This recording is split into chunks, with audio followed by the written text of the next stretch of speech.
Dans le monde, 82 millions de tonnes de fonte sont produites annuellement. L'Europe représente 16% du marché et la France occupe le 9e rang mondial. Dans les Ardennes, la fonte ardennaise tient une place prépondérante dans l'économie. Spécialiste européen du moulage vertical, cette entreprise de 750 salariés en perpétuelle évolution offre une capacité de production annuelle de 130 000 tonnes. Le métier de sous-traitance qui est le nôtre est ni plus ni moins que la mise à disposition de moyens pour fournir des pièces, des produits ou de la valeur ajoutée. Donc il faut absolument bien connaître son marché, bien connaître l'évolution de son marché et savoir exactement où on veut aller. Donc il y a une mini-réflexion stratégique à faire pour les entreprises sur l'avenir et non plus se contenter de vouloir reproduire ce que l'entreprise a toujours fait.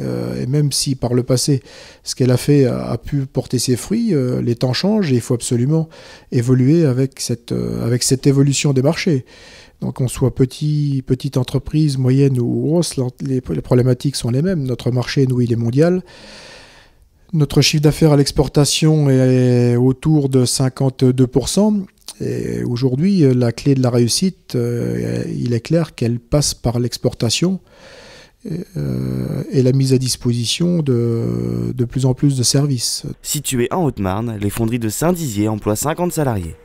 Elle est spécialisée dans la pièce de grande et moyenne série. Nous travaillons depuis une vingtaine d'années à l'export, beaucoup à l'export. Ça représente à peu près entre 60 et 70% de notre chiffre.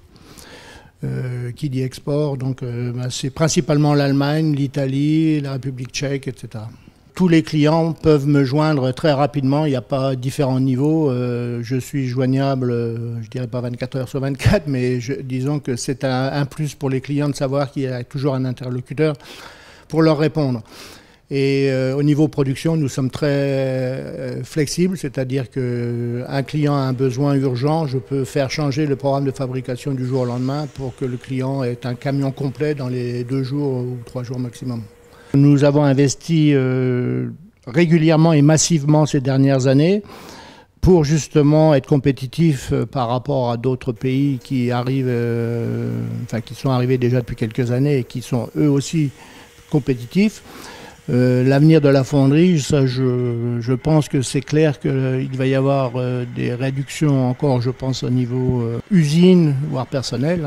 Il faut s'adapter, puis beaucoup de mécanisation, de productivité à améliorer pour maintenir la fonderie, notamment en Haute-Marne, qui est un secteur très important. Depuis plusieurs décennies, les fonderies ont dû puis su s'adapter pour tenir la dragée haute à une concurrence mondiale de plus en plus farouche.